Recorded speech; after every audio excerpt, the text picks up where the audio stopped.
Yo, what's going on, guys? Welcome back to the channel, man. It's your boy, and as you can see, we have the 12.28 update preview maintenance. Notice it's a mouthful, and it's actually a really good update.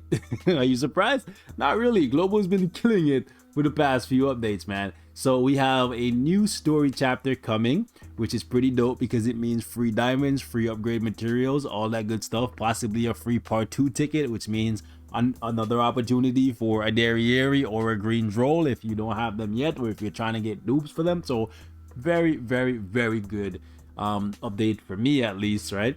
Anytime there's an addition to story, I have a good time because it means free diamonds, free pendants, and free tickets to summon with. So all those words that I really like to hear. Free. So in addition to that, we have the official announcement letting us know we are getting Bluefest Wing King, right? So that's pretty cool because that basically signifies that we are rapidly moving towards the one Escanor and catching up with JP. Now, for a lot of people, this is not good because they're like, wait, another festival banner so soon? How am I supposed to have diamonds to summon? You're not, because you're not supposed to summon for king unless you are an Omegalodon whale, unless you are seated, right? Unless you have like 40k to drop on Grand Cross, you should not be summoning for Fest King. And that's not because Fest King is a bad character, because by no means is Fest King a bad character. He is very good, right? He can essentially lock out Outrush. Look at his passive. Nullify the cleansing effect of recovery skills on enemies with 2 or more debuffs: poison, bleed, shock, or corrosion. If there are 3 or more of these debuffs, then guess what? They lose 1 gauge at the end of your turn, which is really good for countering Lost Vein Meliodas, Goddess Liz, Outrush team. And that's basically the meta right now, right? He's coming to stop people from rushing ultimate on their Lost Vein and wiping out your team.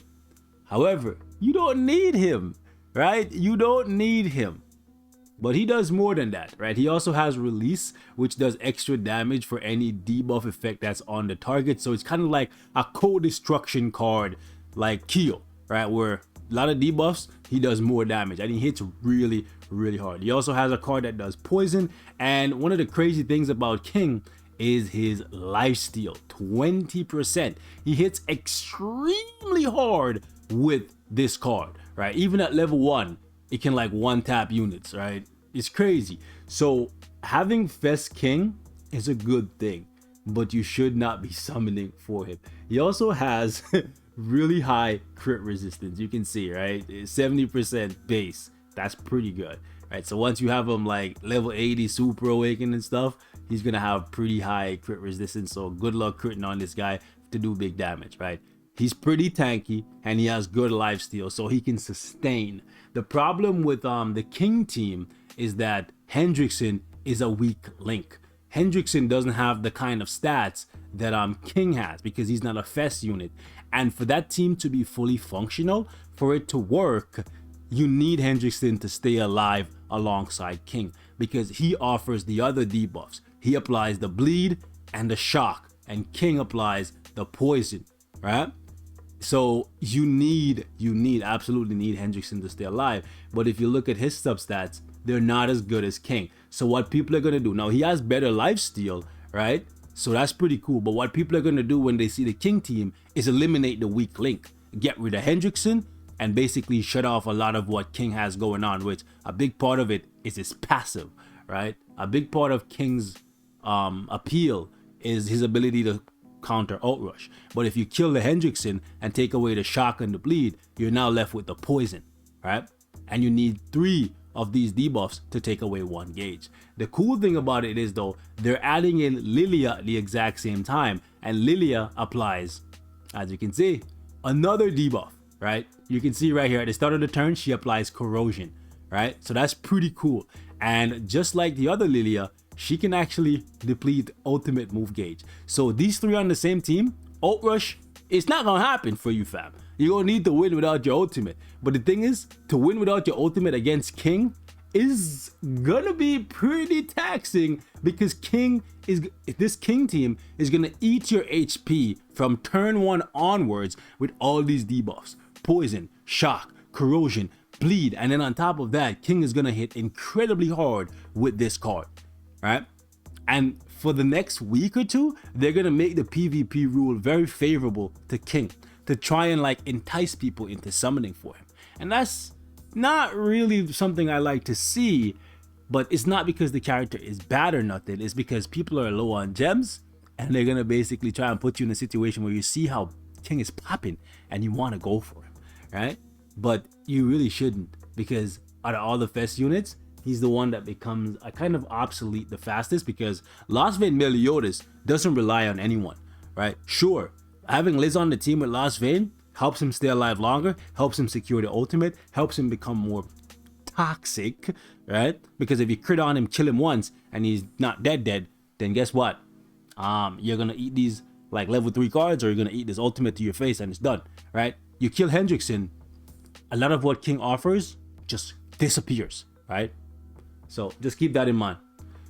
This team is a team thing, and it will work. It's a very powerful team, but he's not as like, I guess he's not the one-man army that Lost Vein Meliodas or the one Escanor is, right? So just keep that in mind. And he doesn't offer you a revive like Goddess Elizabeth does, and a shield that makes it so that people can't crit on you or do any special like attacks, like no pierce, none of that, right? So out of all the Fest units, he's the one that's gonna fall off the fastest. So like a month or two, you'll probably stop using him as soon as the one Escanor gets released. So just keep that in mind. But on top of that, right, we are getting a free copy of Demon Hendrickson and a free costume for him, right? It says right here. There you go. Free copy, which is dope. You don't even have to summon, and you get a little bit of the King team. You don't get the King, you don't get the Lilia, but you do get the Demon Hendrickson. It's kind of shocking that they didn't just release the Christmas/holiday lane right away with this. So then you would have the full King team if you summon, right? You could get like the Lilia on the front line to go along with the Demon Hendrickson and the King, and then you have Elaine in the back. They should have done that. Then I might have been enticed to summon, because then I have the full King team at my disposal at full strength. But I guess they're trying to save Elaine for when the King team kind of falls off a little bit, and then they'll release her to kind of put him back in the meta. But we'll see what they do, man. We'll see what they do. I do like the fact that they're giving away this free costume for Hendrickson, though. It looks sick, right? I love the shades, man. So yeah, free copy of Hendrickson. They're giving away some Super Awakening coins. They're also giving away some upgrade materials here, which is pretty dope. And if you go down a little bit further down here, so they're gonna increase the rewards from dead matches, which is pretty cool. 2 times the rewards, which means 2 times the cosmetic drops, 2 times the blue stones, 2 times the gold. I'm here for it, right? But here's the thing: shop discount. This is what has me very excited. And if you're free to play, you should be excited too. This is even more incentive to not summon on the King banner. Why? Because they're gonna put stuff on sale and you want to be able to buy them, right? Check this out. Sacred Treasure Shop. This is the costume shop. This is the cosmetic shop. This is where you can buy stuff for gems or for cash. I don't know which one they're gonna put on sale, but either way, it's a good thing. Hopefully they do some 50% discounts on some cosmetics for gems, so maybe you can get a couple headpieces, UR headpieces for like 15 diamonds. That would be amazing. Even if they drop it off by 10 gems from 30 to 20, I'll be happy with that, right? Maybe getting a SSR piece for like 15 diamonds or 10 diamonds. You know what I'm saying? That's good. That's a discount. So hopefully we see that. And then the Platinum Coin Shop, all the demon characters are gonna be on sale. I don't know for how much, but any discount is a good discount, right? So we'll see what they do here. And then we're gonna get 42 free diamonds from the check-in, which is pretty good. It's a multi in a bit, or it's a couple pieces of cosmetics, especially if they put them on sale as they're suggesting right here. So really cool. Then they have costumes coming in for Demon Hendrickson and Festival King, which is pretty dope. I personally like the panda one with the Forest Guardian outfit. Personally, that's the combo I would rock, or I will rock one day when I get Festa King. I don't think I'm going to summon for him this time around. There's a new Hawk Pass, which is pretty cool. You get a part 1 and part 2 ticket, get a hammer and some diamonds, which is hella dope. And then moving on, we have some New Year's bundle. Now this one says daily hero acquisition bundle. So I don't know if this means that if you buy this thing, you're going to be guaranteed to get a part 2 ticket every single day for X amount of days. If that's the case, I'm buying it, right? Because every time they bring back the part 1 tickets where you buy it and then it gives you a guaranteed part 1 ticket every day for like 7 days, I buy those because that's pretty dope. That's one SSR character every day. If they do it for part 2, that could be 6/6 Droll or 6/6 Dairy, right? So I would buy that. That's a good deal. The rest of these, skip, easy skip. Because yes, +5 gear with UR stones and hammers and all that stuff might seem like a good bundle, but all of these are probably going to have really low base stats and really shitty rolls on the gears. So on the gear substats. So no thank you. I'm good without that. So they're adding Droll in the coin shop, which is pretty cool. So if you don't have blue Droll, you can get him. He's very, very good. Both Drolls are good, right? Green is better, more utility, kind of like red Zeldris. Whereas blue Droll is more like damage and utility. Actually, both Drolls are damage and utility. Like, it's just different type of utility, right? This one has the taunt and the petrify, but the ult still hits really hard, right? Whereas green Droll has the gauge lock, so you can't rush ultimate on him, and then he has the detonate card to hit harder when you get your ultimate, and you can't even use it because he locks it out. So yeah, really cool units, both Drolls. And then we have Ludo going into the goddess, demon, and fairy draw. Kind of a shame I used mine early, but it is what it is, right? I'm happy that he's getting added there, so there's a chance that everybody, free to play or not, is able to get him. They're also improving, well, it's not a system improvement really, it's an expansion, right? They're basically making it so that the bigger your box, the thicker you are, the more HP all your units will have. So if you're new or free to play, the way how you get your box or your account to over 4 million CC is you farm gear from free stages and you equip HP defense gear onto all of your characters. And once you hit that 4 million threshold, you'll be able to get 12% more HP on all your units, which is very useful for PvP content specifically. And then after that, you can just take the gear off your units and salvage it, and you don't have to ever worry about it again. So I believe this is where JP is right now, 4 million. So this really shows that we're catching up to JP, right? So that's pretty dope. Moving on, we do have some events that are ending. So I believe this is like the key event. The Gloxinia costume exchange event is going away. The salvage rate up event is going away. So make sure you salvage all the gear that you have been sitting on before this thing goes. The holiday bingo is actually leaving, which is crazy because I didn't even get all my bingos done. I got to do that tomorrow then. And then we have the tavern furniture. It's just going to change back to the regular one. And that's pretty much it.